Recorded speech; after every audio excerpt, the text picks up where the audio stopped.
Welcome to ನಮ್ಮ ಅಡುಗೆ 9. ಇವತ್ತಿನ ವಿಶೇಷ ಮೂಲಂಗಿ ಪಲ್ಯ.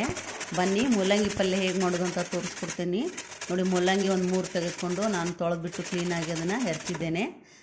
ಇಲ್ಲಿವರೆಗೂ ಯಾರು ನಮ್ಮ ಚಾನಲ್ ಸಬ್ಸ್ಕ್ರೈಬ್ ಮಾಡಿಲ್ಲ, ಸಬ್ಸ್ಕ್ರೈಬ್ ಮಾಡಿ ಪ್ಲೀಸ್.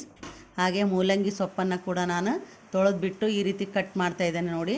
ಮೂಲಂಗಿ ಪಲ್ಯ ಮಾಡುವಾಗ ಮೂಲಂಗಿ ಮತ್ತು ಅದ್ರ ಜೊತೆ ಸೊಪ್ಪನ್ನು ಕೂಡ ಆ್ಯಡ್ ಮಾಡಬೇಕು, ಅಂದರೆ ರುಚಿಯಾಗಿರುತ್ತೆ. ಈಗ ಒಂದು ಕಡೆಯಲ್ಲಿ ಗ್ಯಾಸ್ ಮೇಲೆ ನಾನು ಬಾಣಲೆಯನ್ನಿಟ್ಟು ಎಣ್ಣೆ ಕಾಯಿಸ್ತಾ ಇದ್ದೇನೆ. ಎಣ್ಣೆ ಚೆನ್ನಾಗಿ ಕಾದ ನಂತರ ಸಾಸಿವೆ ಕಾಳನ್ನು ಹಾಕಬೇಕು ಒಗ್ಗರಣೆ ಮಾಡಲಿಕ್ಕೆ. ಆಮೇಲೆ ಜೀರಿಗೆ ಹಾಕಿದ್ದೇನೆ, ಹಾಗೆ ಈರುಳ್ಳಿಯನ್ನು ಕೂಡ ಕಟ್ ಮಾಡಿ ಹಾಕಿದ್ದೇನೆ ನೋಡಿ ಫ್ರೆಂಡ್ಸ್. ಇದನ್ನೆಲ್ಲ ಹಾಕಿದಾಗ ಚೆನ್ನಾಗಿರುತ್ತೆ ಮತ್ತು ಅದು ಚೆನ್ನಾಗಿ ಫ್ರೈ ಮಾಡಬೇಕು. ಈರುಳ್ಳಿ ಕಂದು ಬಣ್ಣ ಆಗಬೇಕು, ಅಲ್ಲಿವರೆಗೂ ನಾವು ಅದನ್ನು ಫ್ರೈ ಮಾಡ್ತಾನೆ ಇರಬೇಕು. ನಂತರ ಈಗಾಗಲೇ ನಾನು ಮೂಲಂಗಿ ಸೊಪ್ಪನ್ನು ತೊಳೆದು ಇಟ್ಟಿದ್ದೆ ನೋಡಿ. ಈ ರೀತಿ ನಾವು ನೀರು ಹಾಕಿಬಿಟ್ಟು ಸರಿಯಾಗಿ ಕ್ಲೀನಾಗಿ ತೊಳಿಬೇಕು. ಮೂಲಂಗಿ ಮತ್ತು ಅದ್ರ ಸೊಪ್ಪನ್ನು ಕಟ್ ಮಾಡಿ ಇಟ್ಟಿದ್ನಲ್ಲ, ಇದನ್ನು ಕೂಡ ನಾನು ಒಗ್ಗರಣೆಯಲ್ಲಿ ಹಾಕಿದ್ದೇನೆ. ಅಂದರೆ ಇದು ಪಲ್ಯ ಚೆನ್ನಾಗಾಗುತ್ತೆ ನೋಡಿ ಫ್ರೆಂಡ್ಸ್. ಬರೀ ಮೂಲಂಗಿ ಹಸಿಯಾಗಿ ತಿನ್ನಬಾರ್ದು. ಈ ರೀತಿ ಒಂದೊಂದು ಸಲ ನಾವು ಪಲ್ಯ ಮಾಡಿಕೊಂಡು ತಿಂದರೂ ಕೂಡ ರುಚಿ ಇರುತ್ತೆ.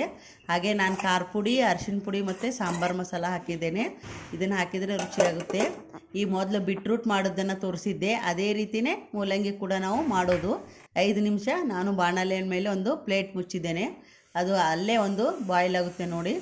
ಈ ರೀತಿ ಮೂಲಂಗಿ ಪಲ್ಯ ಸಖತ್ತಾಗಿದೆ. ಬಿಸಿ ಬಿಸಿ ರೊಟ್ಟಿಯೊಂದಿಗೆ ರುಚಿಯಾಗಿರುತ್ತೆ ಫ್ರೆಂಡ್ಸ್. ಒಂದ್ಸಲ ಮಾಡಿ ನೋಡಿ ನೀವು ಮನೆಯಲ್ಲಿ. ಯಾರಿಗೆ ಈ ರೆಸಿಪಿ ಲೈಕ್ ಆದರೆ ಲೈಕ್, ಶೇರ್ ಮಾಡಿ ಮತ್ತು ಸಬ್ಸ್ಕ್ರೈಬ್ ಮಾಡಿ. ಧನ್ಯವಾದ.